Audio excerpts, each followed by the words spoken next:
Yes! Okay, dude, if you set up the perfect 3-team, you would murder every one of these motherfuckers. Like...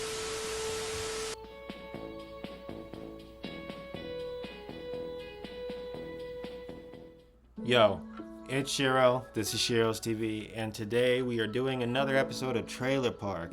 I want to see this Elden Ring Nightreign trailer. It's coming out in a few months, I think. I don't know what the fucking release date is, but I don't even fucking remember. So we're just gonna watch it and let's see, because I don't know what the fuck it's about. Alright, so it looks like the official trailer dropped like 4 hours ago. That's what we're here for. We're gonna watch the launch trailer, alright?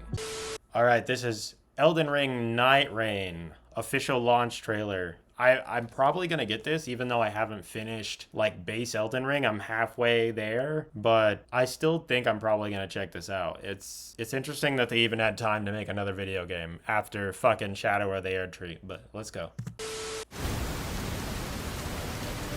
Oh, this looks fucking insane.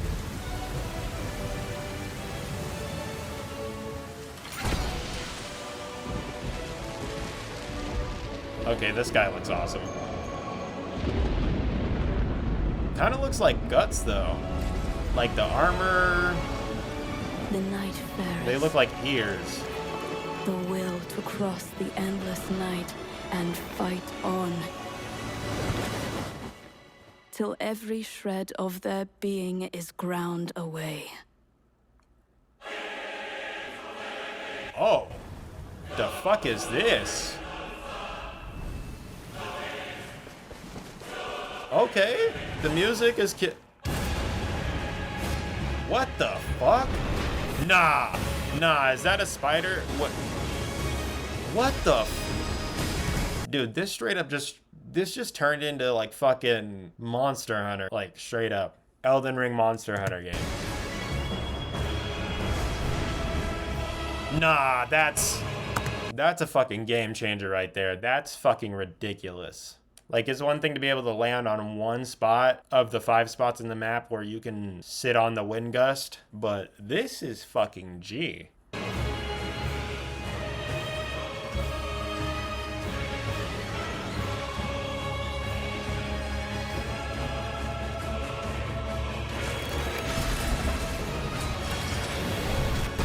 Oh shit, is that a fucking bazooka? Can you turn into animals? Bro, they put too much in this game. I don't know what the fuck is going on. Tell me that doesn't remind you of that fucking Destiny shit. Like that fucking, what is it called? The Visitor or something like that? That honestly looks like a trip. If this is gonna transition into the logo, that's gonna be fucking sick. Oh, I guess not. Nah, see, this is getting, I'm giving this a 9 out of 10. Like, I'm interested. It's more Elden Ring, looks badass, and got nothing else to say about that. So I guess I'll see you guys next time. I'm ready for this fucking game. May 30th? Holy shit, that's like in a few days. What the fuck? Oh, maybe so there's 8 classifications, and it's like a whole different setup. We can watch the overview trailer. Let's just watch the overview as well as the launch, because I don't think I ever watched the overview, but I definitely watched the original trailer that was just... Honestly, the original trailer was just fucking nonsense to me. It was just like a fucking Michael Bay. It's like a fucking Michael Bay ass trailer. Like, they just threw a lot at you. Brush! In this huge tanker full of diamonds. Crawl! Crawl! And it was in production, and they were like, buy it. But this one was way more leveled. All right, we got a 10-minute review of Elden Ring Nightreign.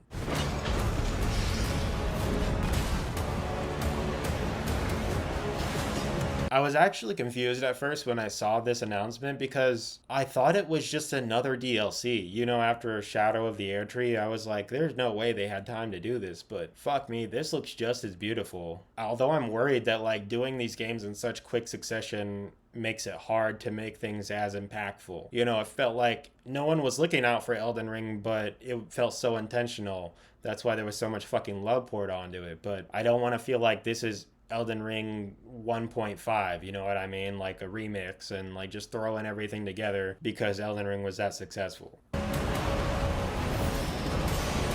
Oh shit!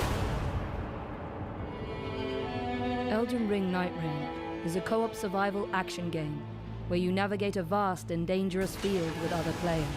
Nah, that's actually fucking the shit. That's why I wanted to check this out. Shout out to a friend of mine, Sammy Davis Jr. And that's not his name, it's just a moniker. He told me about this. It's like a survival mode in a sense, but the fact that it's co-op means everything to me. Like, the co-op is where the shit gets done, you know what I mean? Like, no matter what you say about like single player games, like being able to carry a narrative so well, like the fun you can have with co-op when it's like you actually implement it properly and don't make it like a side feature. Like, it can make a game fucking amazing to play with another person. To share that experience is something else. But I feel like it's so hard to, you know, take that extra step and make a game not one person focused, but two person focused. Like, even adding that second element creates a lot of problems as far as development goes. You must become one of the Nightfarers, fighting through the endless night and taking on scores of vicious foes over the span of 3 days. That's pretty crazy. I don't know how I'm feeling about the premise, to be honest with you, though.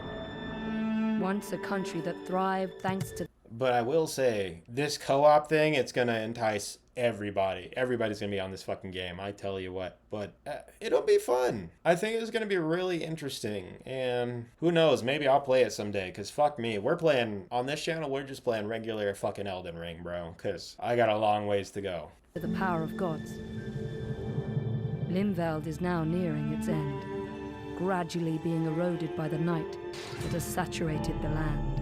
Oh. You will be deployed... Oh shit, wait, so this is like a dead-ass sequel. Because, like, I haven't beaten Elden Ring, but, like, once you defeat the Air Tree and, like, all this Air shit, like, the light is keeping the darkness away. So now it's like, you're like the last remnants. I don't know, it's very interesting. Hunt the Night Lords as a level 1 character. to Limveld, to hunt the Night Lords as a level 1 character. In your current state, you won't stand a chance against that type of overwhelming power. You must gain the strength to survive by moving swiftly and skillfully. I get it. So they actually just repurpose the same big-ass map, but tweak things. And that's sort of like 1.5, like I was saying earlier, but I think this approach does it properly, like not besmirching the legacy of Elden Ring. I hope not. It's up to you to choose your route, within the limited time you have before night falls. Okay. You can choose to hunt enemies and level up. That's my grind. That's what I do. Search for treasures, weapons, and items. Infiltrate bases guarded by soldiers to gather information from hidden operational maps. Interesting. Or challenge powerful enemies, wandering the land and lurking in heavily infested fortresses to obtain equally powerful rewards. Whether you choose to move together or divide and conquer, your character's skills, playstyle, and traits should guide your priorities. Interesting. The fuck is that thing? The layout of Limveld will change each time you visit. No Every way. expedition, bases, types of enemies, chest rewards. See, this is the other thing I heard about that I'm really iffy about. I had a really, really bad time with procedural generation when I bought No Man's Sky. And when I say I bought No Man's Sky, I was one of those motherfuckers that was at the CD Projekt Red stage when they first shipped that shit. Before they fixed it and then sold it back at the original price to fucking gouge motherfuckers for the game they never made in the first place. That left a permanent bad taste in my mouth, bro. And this game is supposed to be like $40, like less than a normal game, and I see why, but still, it's like, it's just not worth the investment if it's gonna be some procedurally generated crap where like you just put all the same shit in different spots and now it's just in a different area. Like, that doesn't change the game, it just scrambles things, you know what I mean? I feel like there might not be enough ingenuity in this game to carry it, but I don't know, communities can carry any game nowadays. But that's me talking ill of Elden Ring, and I haven't even beat it yet, so maybe I should just shut the fuck up. And other features of the field will fluctuate. Sometimes your exploration may be interrupted by enemy ambushes. Oh shit, that's actually You may terrifying. encounter unpredictable events, like sudden meteor strikes. That is kind of crazy.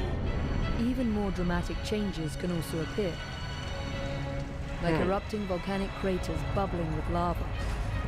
I'm worried about this because it feels like there's like an AI element to this where it's like it's randomized and not intentional, right? Like random in the nonsensical sense, like not random in like feeling new every time. You know what I mean? Like Minecraft feels new every time because it's Minecraft. You know, you build whatever the fuck you want, and any playthrough is gonna be what you want. But this is just changing the conditions around a bit. I just hope it sticks and it's not like just a fucking mess where like you have lava people in ice areas and that's the change. But I don't know, man. Or dark forests, shrouded with corruption, that rots anyone who dares explore it. That's fucked up. In this constantly shifting world, you will face new choices as the battlefield evolves with each expedition. Evaluate every situation, use your skills to fight back, and survive through the night. Yeah, this is definitely like a watch. Like, this is definitely a walkthrough type of game for me where I want to see the game, but I don't want to incur the consequences of playing the game. So I just watch somebody else play it and see if it really lives up to the hype I'm thinking it has. It has potential, but it has a lot of bed shitting potential as well. Night.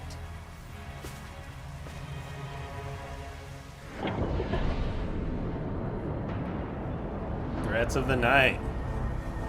As darkness blankets Bro, it's like dead ass dying light. Like when it gets night, you just get fucked. Limveld, the night's tide will begin to cover the field, narrowing your range of traversal.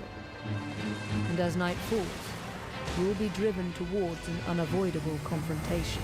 Bruh, I don't want to see that Harsh thing battle ever. ensues As various powerful enemies Oh! arrive, some of your allies may fall What before the their fuck? mighty attacks, but this isn't the end. Critically injured allies can rejoin the fight if you attack them using your skills and weapons. Okay. You can also Okay, that's the one lifeline that you need in this game. Like, if you couldn't revive somebody, you would be so fucked. Like, 3 people on an entire Elden Ring map, you would be fucked. You could get killed by a fucking goblin with a wheat scythe, okay? I think you're gonna need 1 revive or 2. rescue them from afar using tools like bows or magic.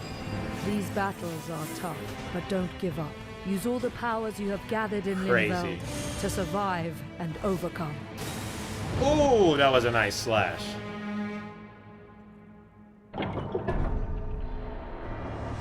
Nightfarers.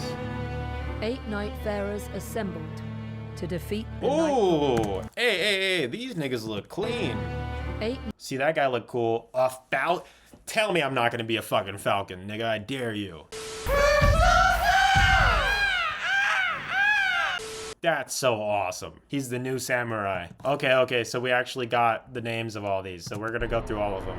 We got Wilder, who looks like a G. He looks like Guts a little bit. We got Guardian, who looks like the Eagle. We got Iron Eye, who is basically Hawkeye with a reptilian cloak. We got Duchess. She kind of looks like she's from a fucking Persona game, deadass, but I like the drip. She actually looks like she should be in Bloodborne, not Elden Ring. This guy looks the best. This guy actually looks like the fucking druid from Diablo 4.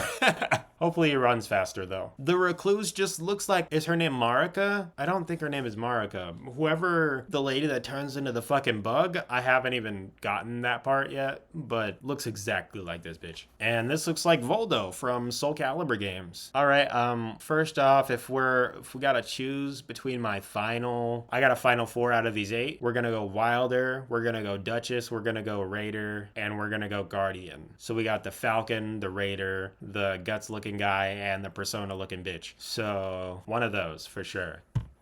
Each Nightfarer possesses different weapons and unique passive abilities. Yeah, see, we're not gonna go through all that shit. Like, I don't need to go through all the weapons classes, because, like, who has time for all that shit? Skills and ultimate art. Just gonna pick the one that looks the coolest. Wilder, a knight. That's why everybody chose Samurai in Elden Ring, okay? Like, if it was between picking 5 humans and 1 bird and a fucking armor set, you'd pick the fucking bird, dude. Proficient in a wide range of melee weapons. Oh, okay, we're just gonna go straight to it. So he's basically like the berserker. He's just like, square up, see what happens. Can throw grappling hooks to pull enemies. Grappling and hooks? swiftly Okay. close distances. You can also launch explosive iron spikes that deal a powerful blow to any enemy. Okay, so it's like, it's almost like they had to build new characteristics for you to survive in this like altered world. Like you need a more versatile set of abilities to survive, and you can be much more resourceful with these different kinds of abilities. If that's the case, I'm fucking with this. Guardian, a warrior Okay. equipped with a massive shield, excels in defense. Nah, this is definitely my guy. If I could just get a halberd out of my hand, I always fuck with the shield. Like in Monster Hunter, I do the fucking gun lance because you get the shield and the weapon. Total defense, you need it for games like this where you just get hit and fucking killed in one swipe. Skill Whirlwind can lift enemies off their feet and deflect arrows. Damn. Their art, Wings of Salvation, repels approaching enemies. and Nah! deploys a magic circle. No, that's so fucking awesome. He actually flies. How many characters you know that just have wings for aesthetic? This nigga flies, bro. Crazy. To save allies from dire situations. I like how he held the Iron pose. An archer who never misses a foe's weakness. Controls enemies from a distance. And was based upon Hawkeye because we couldn't come up with another archer. His marking skill injures and pressures the enemy. Bro, if you're an making archer, you're disrupting their fucking lame. I'm foes telling you and right now. creating openings to exploit. His art single shot fires a supersonic arrow that pierces through every enemy. Whoa, that was fucking awesome. Ensuring no escape. Still a bitch though. Duchess, the virtuous See? thief with quick reflexes. Yo, this is just like the chick from Soul Calibur. Not Voldo. Fucking, she was the apprentice of Raphael, I believe. She had that fucking rapier. She had that fucking sword down. That's what this looks like. Uses her cunning to confuse enemies. After attacking, she can use the skill Restage to reenact what just happened and deal damage. Oh my again. god, that's Her awesome. art finale hides her and nearby allies from the enemy's view. Nah, giving them a that's chance to adjust their awesome. positions or create an Yes! Okay, dude, if you set up the perfect 3-team, you would murder every one of these motherfuckers. Like, you got one stealth, you get one guardian, you get one fucking raider. You cover all the bases. I like this, and you can mix and match. It just keeps getting better the more you hear about it, dude. Like, my suspicions are slowly ebbing away. Raider, a seafarer who is Now, this resilient guy and is unyielding in my battle. guy. Doesn't No, flinch at minor See, attacks.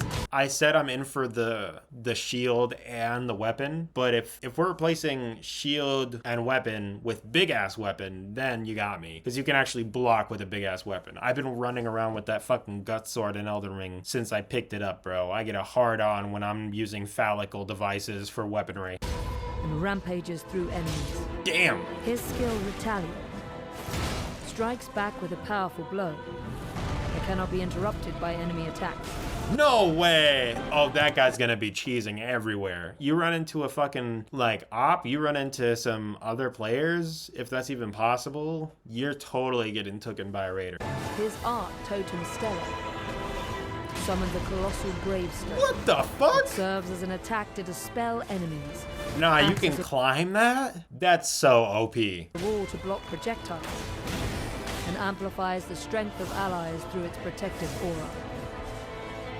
Recluse, a wielder of ancient magic. What's funny is that they kind of like just rebranded a lot of these classes into being other classes. Interesting choice, but it still works. They all feel new. That's what matters. Collects the elemental attributes attached to enemies and allies to produce different types of powerful magic, No, that's actually crazy. such as lightning-based That's broken. or fire-based spells.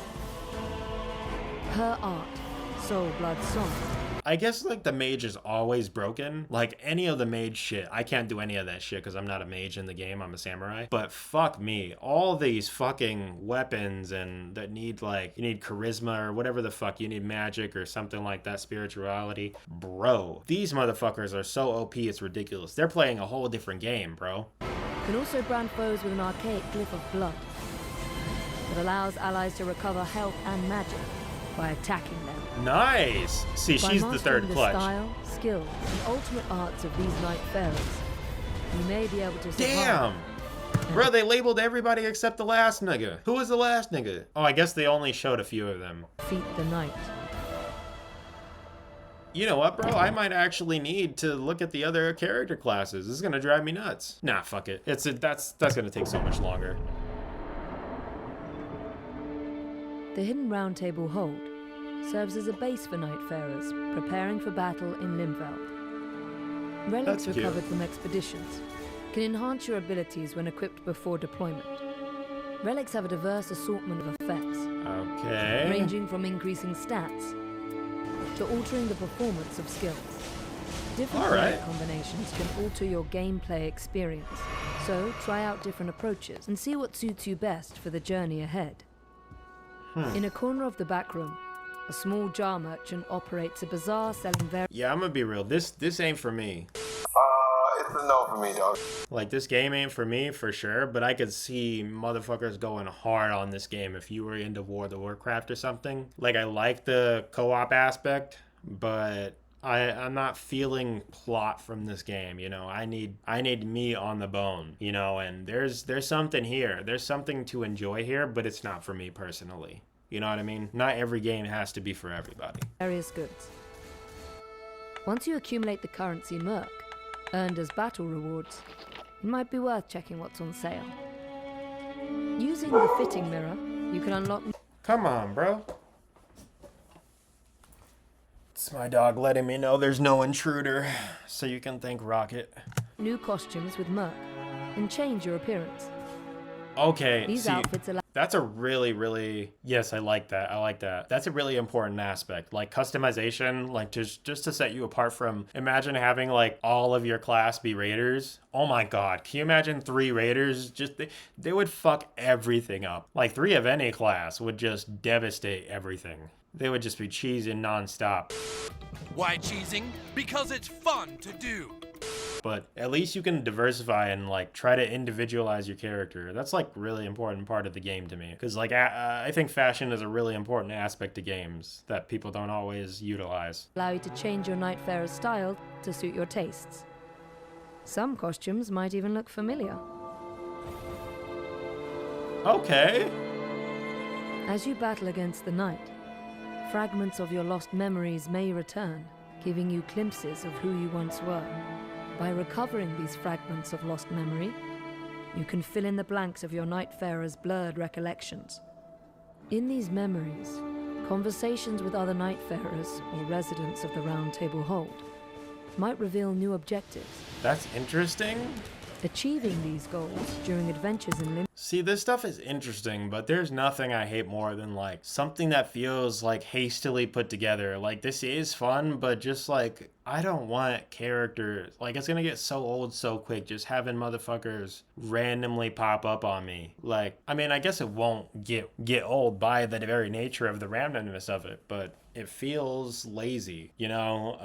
I don't know, maybe it would be insane to suggest that they do this, but maybe you make every enemy sort of like an NPC like you do in Watchdog, where they have their own purpose and they can like roam around and make decisions on their own and affect other NPCs. I feel like that would be a better application of this. Like, if there would be tribes trying to take each other over and then you fall into the middle of some like turf war, that would be interesting. Like, but that's something that, like, that's an evolution to gaming that isn't here yet, I don't think. Like, giving computers like a level of sentience in game so that they can sort of be their own players that have to work off the main players, you know? That's what I want from this. But that's I think sometimes you get an idea, you get something that someone curates, and you're like, oh, it's this thing that I think it is, but no, it's not. It's still good, but it would have been better if it was that. You know what I mean? Limveld will help unravel the past,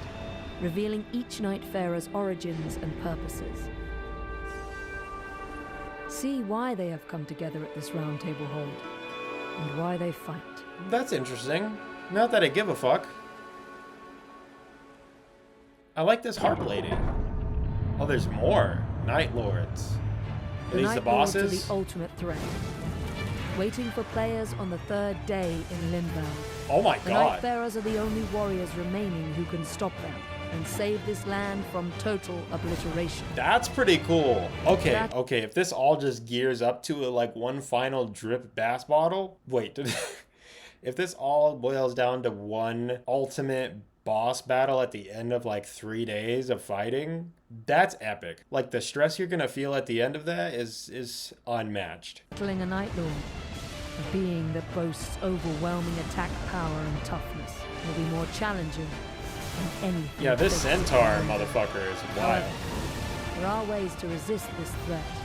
By carefully navigating Limbo, acquiring more powerful tools and weapons with attributes effective against each Night Lord, discovering relics, and growing as a fighter through Ew. experience and observation, victory against the Night Lord will be within reach.